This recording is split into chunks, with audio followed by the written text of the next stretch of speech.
बलदेव सुभद्रा जीव की जय, जगन्नाथ भगवान की जय। तो भगवान जगन्नाथ जी और कर्माबाई की जो लीला है, जब हम श्रवण करते हैं ना, तो हमारे हृदय में भी ऐसा प्रेम उभरता है कि भगवान काश हमारी भी जो है, हम जो भोग लगाते हैं उसको भगवान एक्सेप्ट करे, हमारे हाथ से खाएं। अगर आप जगन्नाथ मंदिर में जो प्रातः काल जब भगवान जगन्नाथ जी को भोग लगता है, वो खिचड़ी का बाल भोग लगाया जाता है जगन्नाथ जी के मंदिर में। इसकी भी एक लीला है, जो लीला भगवान ने कर्माबाई के साथ की। कर्माबाई जो है एक बहुत बड़ी भगवान की भक्त थी जगन्नाथ जी की।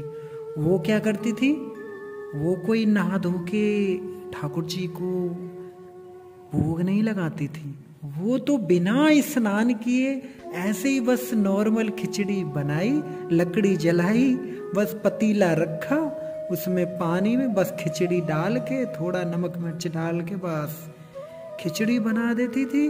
और ठाकुर जी बाल रूप बना के जो भगवान जगन्नाथ हैं, वो खिचड़ी खाने के लिए दौड़े दौड़े चले आते थे ठाकुर जी।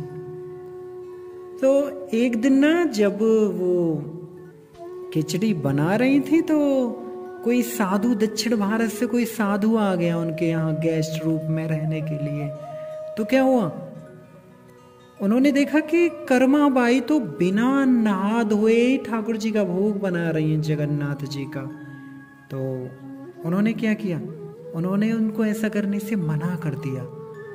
और क्या बोलते हैं, अरे माता, ठाकुर जी का भोग बनाने के लिए तो नियम है कुछ।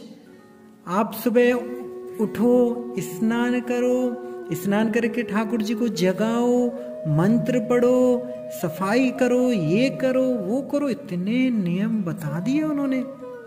अब क्या करती हैं, अगले दिन से ना कर्माबाई ने ना नियमों को वो पालन करने लग गई। वो क्या किया, वो ठाकुर जी की खिचड़ी बनाने के लिए पहले नहाई उन्होंने, बर्तन साफ किए, कर रही हैं अपने। और इतने में क्या हुआ, जब थोड़ा सा सुबह का टाइम हुआ, जगन्नाथ जी जो है बाल रूप में आए, तो उन्होंने देखा कि माता जी ने तो अभी खिचड़ी नहीं बनाई है, माता जी तो अभी बर्तन ही धोने में लगी हुई हैं। फिर जगन्नाथ जी वापस लौट गए, फिर दोबारा थोड़ी देर बाद आए कि माता ने कुछ बना लिया होगा मेरे लिए खिचड़ी। फिर क्या हुआ, फिर देखा माता जो अभी भी बिजी है, माता अभी भी माता ने खिचड़ी नहीं बनाई। 3-4 बार जो है जगन्नाथ जी ऐसे ही आए और चले गए। इतना टाइम हो गया,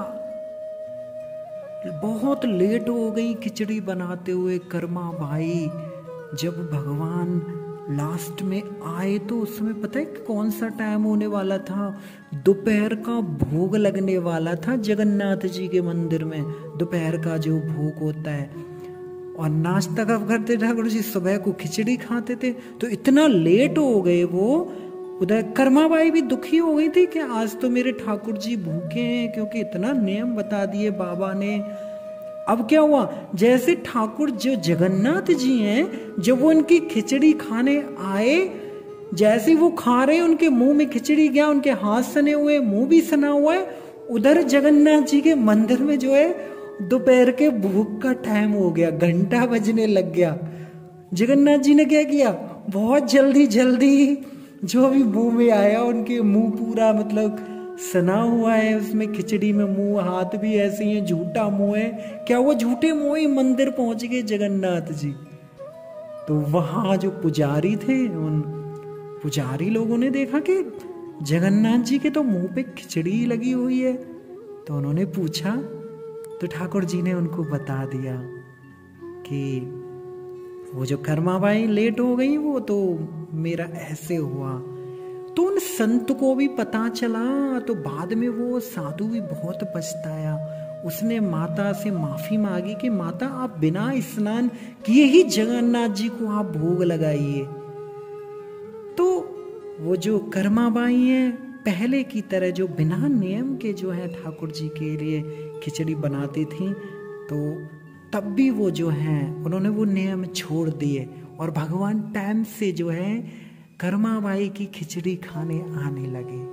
तो कैसा भाव है ना प्रभु के लिए। तो कोई ऐसा नियम बंधनों में भगवान जो भक्त के बंधनों में कभी वो नहीं होते।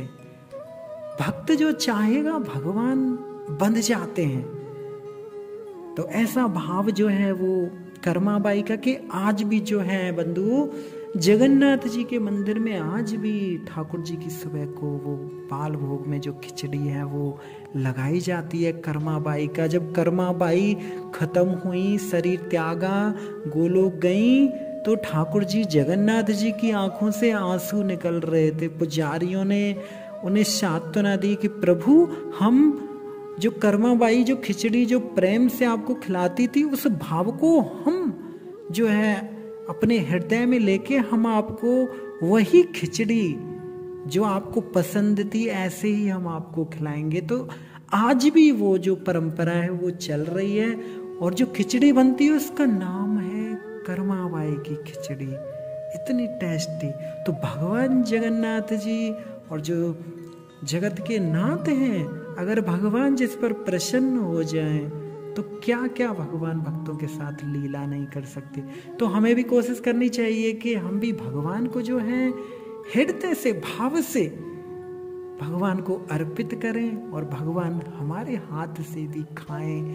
हम तो देखते हैं कि भगवान खाने की तो बात दूर, हम तो अपने घर में जो ठाकुर जी जो लड्डू गोपाल रखते हैं, एक बार ठाकुर जी को मंदिर में रख दिया और मिश्री रख दी, बस 6 महीने तक वही कटोरी उसी में मिश्री रखी हुई है, वही लड्डू गोपाल ने मंदिर में वहीं पड़े हुए, एक ही ड्रेस में 6-6 महीने हो जाते हैं। तो ये कैसा भाव है? ऐसे भाव से भगवान प्रसन्न होते हैं? नहीं नहीं नहीं नहीं। जो हम खाएं, चाहे सुबह चाहे दोपहर चाहे शाम को, जब हम नहाएं ठाकुर जी को स्नान कराओ, ठाकुर जी के लिए सुंदर सुंदर वस्त्र बनाओ, पहनाओ, सुंदर सुंदर रसोई करो, आरती करो उनकी, अर्चन वंदन हर तरह की से जो भी सेवा भगवान की होती है, तो भगवान क्यों नहीं प्रसन्न होंगे, है ना? अवश्य भगवान प्रसन्न होंगे। Please subscribe, like Yogeshwar Das. Thank you.